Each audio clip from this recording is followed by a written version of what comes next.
Okay, so our next tutorial is how to add the bow cuff detail to the Seoul Blossom Blouse. I recently, about 2 years ago, went to Seoul to visit my dad. He's stationed there in Seoul, South Korea. And I was just blown away by the beauty and the culture and the fashion and the way the women dressed. And I knew when I came back, I wanted to incorporate some of those beautiful feminine details into my next design. And that's when I came up with the Seoul Blossom Blouse. Now this pattern can be made long sleeve with your bow cuff details. You can make it short sleeve. I also have a hack to turn it into a dress or turn it into a tie front top. So there's lots of different options for this very, very basic little V-neck top. It also has some diamond darts and a little bit of a drop hem in the back to cover your bottom, which I really like. And then the front's just straight, and I love doing the little French tuck. So you can wear it and style it however you want. Just a few easy steps, and then you'll have this super cute bow cuff like I have on your Seoul Blossom blouse. Before we start your bow cuff, you'll want to gather a few supplies. So here you can see I've cut out 2 sleeves, so I have a right and a left. I also have 2 bias strips that I've cut out, and I've also cut out 2 cuffs on the fold and have already marked my start and stop sewing line on my cuffs. In addition to your pattern pieces, you're also going to want just some pins, some thread snips, some nice threads or some nice scissors, something to mark with, your fashion multi-tool or a seam gauge, and then something to turn the bow cuff right side out with. So that's all you're gonna need, and plus your directions for the pattern. So here I have my sleeve, and if you have your pattern pieces, you would have already marked and cut the slit. And if you haven't, you can just measure up 4 inches from the bottom and go ahead in the middle, mark where your line's gonna be, and then use your scissors to cut directly on that line. The next step is to attach your bias. So the first thing you wanna do is fold and iron that in half, and then we are going to fold this in half and cut to create 2 pieces like that. Now we are going to measure about 1 centimeter or ½ an inch up from where the end of this stops, and then we're going to place a dot because that is our stop sewing mark. So everything is going to match up at that stop sewing mark. The next thing we're going to do is place that on the edge, and we are going to sew from here up to that stop sewing mark, and then we're going to move that out of the way, and we're going to do the same on this side. We're going to sew up to that point so that we can then miter that corner. So all you're doing is sewing 2 straight lines and stopping at your stop mark that you've marked previously.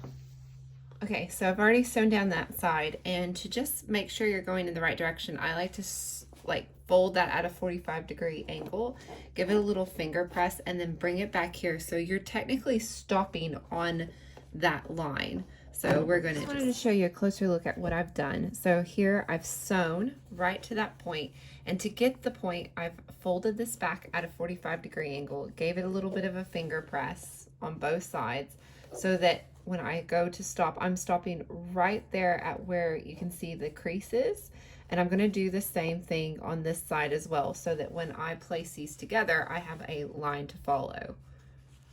Once you've done that, next you're going to place those 2 bands right sides together and move all of the sleeve out of the way. So literally you just have the 2 little bias strips together, and see, you can still see the crease from what I've done earlier. So as long as those 2 pieces are together, everything is out of the way, then I'm going to take my French curve, my multi-tool, and I'm going to mark from the stop sewing line at a 45-degree angle using the edge on my multi-tool, and just going to mark that line. Even though I can see it from where it's folded, it's nice to have a little line mark. So I'm going to start right here where my stitches have stopped, and then sew to here, and then trim at this little edge.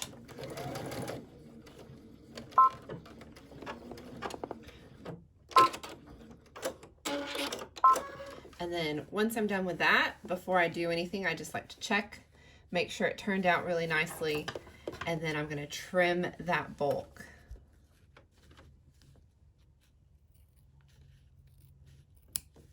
Okay, and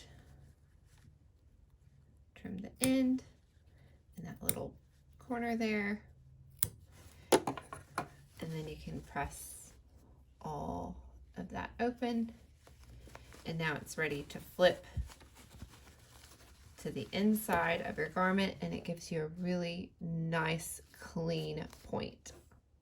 So this is what it looks like after it's sewn, and I've clipped into here just so that this turns a lot nicer, and then I'm just going to go ahead and roll and press and pin this to the inside, working that corner there so everything lays nice and flat.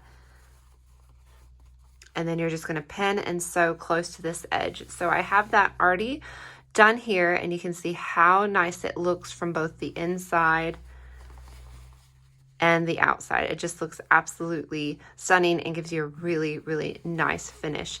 And then once you've done that, you're going to want to sew your sleeve and overcast the edge. So now I have a completed sleeve ready to add my bow cuff to.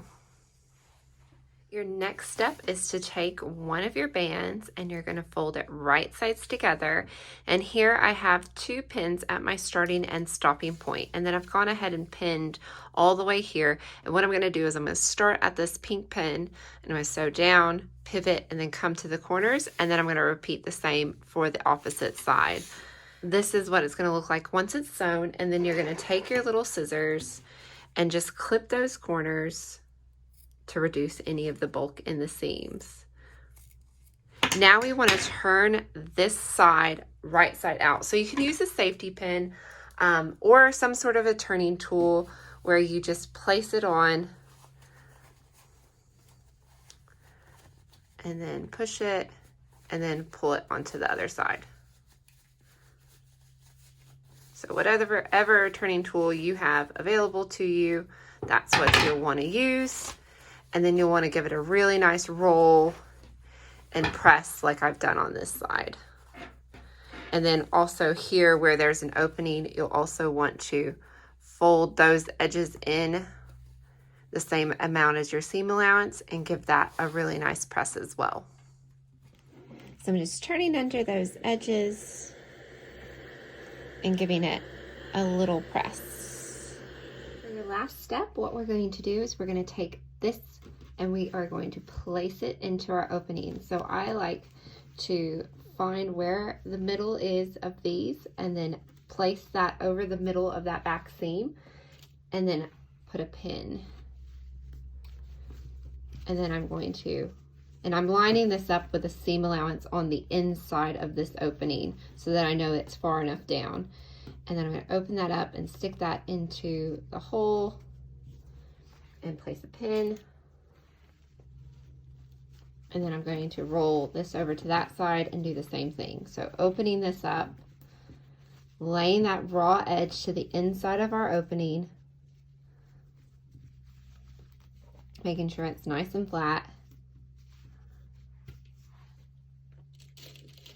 The other option is, you can see in here I've also marked a line, so you could use that as well as a guide just to give you an idea of how far down you should be putting your sleeve. And then just keep rolling it, sticking it inside, making sure it's really nice and flat, and pinning it. So once you have that pinned in there like that, what you're going to do is you are going to go over to your machine and stitch super close to the edge, all the way down, around, and completely around your band. And then once you're done, you can give it a bit of a tie, and there you have a beautiful little bow cuff. Oh, what's that you say? You love my bow cuffs? Thanks, I made them. I hope you absolutely love my tutorial on how to create these super cute details on your Seoul Blossom blouse. and that you learned a few tips and tricks and techniques that you can use in all of your garment making.